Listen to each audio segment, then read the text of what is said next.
अस्सलाम वालेकुम नाज़रीन, एक नई वीडियो के साथ मैं मोहम्मद नुमान सादक। आज की इस वीडियो में हम देखेंगे कि एमसीबी लाइव मोबाइल एप्लीकेशन को इस्तेमाल करते हुए किस तरह से हम इजी पैसा या जैज़ कैश अकाउंट में फ़ंड ट्रांसफ़र कर सकते हैं।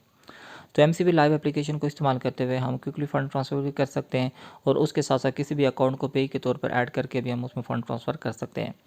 तो आज की इस वीडियो में हम सबसे पहले देखेंगे कि क्विक फ़ंड ट्रांसफ़र के ज़रिए किस तरह से हम फ़ंड ट्रांसफ़र करते हैं और उसके बाद हम देखते हैं कि किस तरह से हम पे के तौर पर ऐड करके उसमें हम फ़ंड ट्रांसफ़र कर सकते हैं।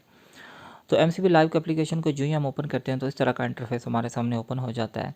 यहाँ पे फ़ंड ट्रांसफ़र करने के लिए किसी भी बैंक में या मोबाइल वॉलेट अकाउंट में आपने सिंपल फ़ंड ट्रांसफ़र के टैब के ऊपर क्लिक करना होता है। यहाँ पे नीचे एक छोटी सी टैब बनी हुई है, यहाँ पे आपको इसके ऊपर आपने क्लिक करना हो तो ऐड न्यू पे की ऑप्शन भी और क्विक फ़ंड ट्रांसफ़र की ऑप्शन भी यहाँ पे मौजूद है। तो सबसे पहले आपने क्विक फ़ंड ट्रांसफ़र के ऑप्शन के ऊपर यहाँ पे क्लिक कर देना है। क्विक फंड ट्रांसफ़र के ऑप्शन के ऊपर यूँ क्लिक करते हैं तो यहाँ पे सबसे पहले विद इन एमसीबी और अदर बैंक के ऑप्शन यहाँ पे मौजूद है। तो इजी पैसा अकाउंट में या जैज़ कैश अकाउंट में फ़ंड ट्रांसफ़र करने के लिए आपने अदर बैंक को सिलेक्ट करना है। तो यहाँ पे सिंपल इजी पैसा में फ़ंड ट्रांसफ़र करते हैं तो आपने इजी पैसा यहाँ पे लिख भी लें तो ऑटोमेटिकली आपको इजी पैसा टेलीनॉर बैंक आ जाएगा। तो इसी तरह जैज़ कैश में फ़ंड ट्रांसफ़र करते हैं तो मोबिलिंग बैंक आप लिख लें तो या जैज़ कैश लिख लें तो वो ऑटोमेटिकली आपको यहाँ पे टैब शो हो जाएगी। तो दोनों में फर्दर प्रोसीजर एक जैसा ही है।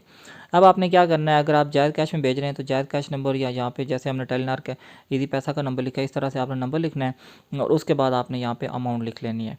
अब यहाँ पे हमने अमाउंट लिखी हुई है, पर्पज़ यहाँ पे बाय डिफ़ॉल्ट अदर सेलेक्ट हुआ। आप कोई और पर्पज़ लिखना चाहते हैं तो वो पर्पज़ भी आप यहाँ पे लिख सकते हैं और वो पर्पज़ सेलेक्ट करने के बाद आपने अब सिंपल पे के ऑप्शन के ऊपर क्लिक कर देना है। अब यहाँ पे आजकल एक इशू आ रहा है कि अगर आप क्विकली फ़ंड ट्रांसफ़र करते हैं तो एक्सेस डिनाइड की ऑप्शन आपको आ रही है। तो यहाँ पे आप एक्सेस डिनाइड जब भी आपको प्रॉब्लम हो तो आपने सबसे पहले क्या करना है कि उस अकाउंट को आपने बेनिफिशियरी के तौर पर ऐड कर लेना, तभी आप उस अकाउंट में फ़ंड ट्रांसफ़र कर सकते हैं। तो यहाँ पे आप देख लें ना ही बेनिफिशियरी के तौर पर ऐड आ रहा है, ना ही अकाउंट की कोई डिटेल आ रही है।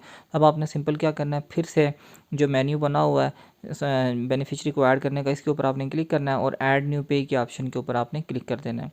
तो जब भी आपको एक्सेस डिनाइड की प्रॉब्लम हो तो आपको समझ लें कि एप्लीकेशन में एरर है, आप क्विकली फ़ंड ट्रांसफ़र नहीं कर सकते हैं। सबसे पहले आपने अकाउंट को पे के तौर पर ऐड कर लेना है। अब पे के तौर पर आप ऐड किस तरह से करते हैं, सबसे पहले ऐड न्यू पे के ऑप्शन के ऊपर यूँ क्लिक करते हैं। सबसे पहले आपने अकाउंट टाइटल लिख लेना जिस अकाउंट में आप फ़ंड ट्रांसफ़र करते हैं। तो टाइटल ज़रूरी नहीं है कि हूबहू आप वैसे लिखें, आप कुछ भी शॉर्ट नाम लिख सकते हैं। जैसे मैंने इजी पैसा अकाउंट के नुमान 0312 लिख लिया है। अब यहाँ पे फिर से आपने अदर बैंक को सेलेक्ट करना हो, फिर से इजी पैसा या टेलीनॉर बैंक को आपने सेलेक्ट कर लेना है। जो ही आप सेलेक्ट करेंगे तो उसके बाद आपने पे अकाउंट नंबर को यहाँ पे लिख लेना है। अब इजी पैसा अकाउंट नंबर आप यहाँ पे लिखेंगे, ईमेल आईडी उसके बाद आप ये ऑप्शनल होती है और उसके बाद आपने कोई निक नेम यहाँ पे दे देना है। अब आप निक नेम जो ही देंगे तो यहाँ पे आपने सबमिट के ऑप्शन के ऊपर क्लिक कर देना है। अब देखें जो ही सबमिट के ऑप्शन के ऊपर क्लिक किया जाता है तो इन्होंने हमारे अकाउंट को वेरीफाई कर लिया। अकाउंट टाइटल भी यहाँ पे शो हो रहा है कि पूरा अकाउंट टाइटल क्या है। अब आपने सिंपल क्या करना है, कन्फर्म के ऑप्शन के ऊपर क्लिक कर देना होता है। जो ही आप कन्फर्म के ऑप्शन के ऊपर क्लिक करते हैं तो इस नंबर को पे के तौर पर ऐड करने के लिए आप ये मोबाइल नंबर के ऊपर एक वन टाइम पासवर्ड आ रहा होता है। अब आपने ये वन टाइम पासवर्ड यहाँ पे एंटर करना होता है और सबमिट के ऑप्शन के ऊपर क्लिक कर देना होता है। जो ही आप सबमिट के ऑप्शन के ऊपर क्लिक करते हैं तो आप देख लीजिए हमारा बेनिफिशियरी के तौर पर नंबर ऐड हो गया। अब सिंपल इस अकाउंट में फ़ंड ट्रांसफ़र करने के लिए आपने पे नाउ के ऑप्शन के ऊपर क्लिक कर देना था। तो ये बेनिफिशियरी की लिस्ट में ऐड हो गया। आप जब भी इसमें फ़ंड ट्रांसफ़र करना चाहते हैं तो इसको फ़ंड ट्रांसफ़र कर सकते हैं। तो पे की ऑप्शन लिस्ट में आप जो ही यहाँ पे आते हैं तो आप देख लें यहाँ पे हमें अकाउंट की सारी डिटेल यहाँ पे शो हो रही है। बैंक बाय डिफ़ॉल्ट है, इजी पैसा लिखा हुआ है। हम हमने सिंपल क्या करना है, यहाँ पे अमाउंट लिखनी है और अमाउंट लिखने के बाद हमने पे के ऑप्शन के ऊपर क्लिक कर देना होता है। अब पे के ऑप्शन के ऊपर क्लिक करते हैं तो फिर से एक वन टाइम पासवर्ड आपको आ रहा होता है। ये इस ट्रांजैक्शन को वेरीफाई करने के लिए होता है। तो वन टाइम पासवर्ड आप यहाँ पे जो ही इंटर करते हैं तो आपकी ट्रांजैक्शन प्रोसीड हो जाती है।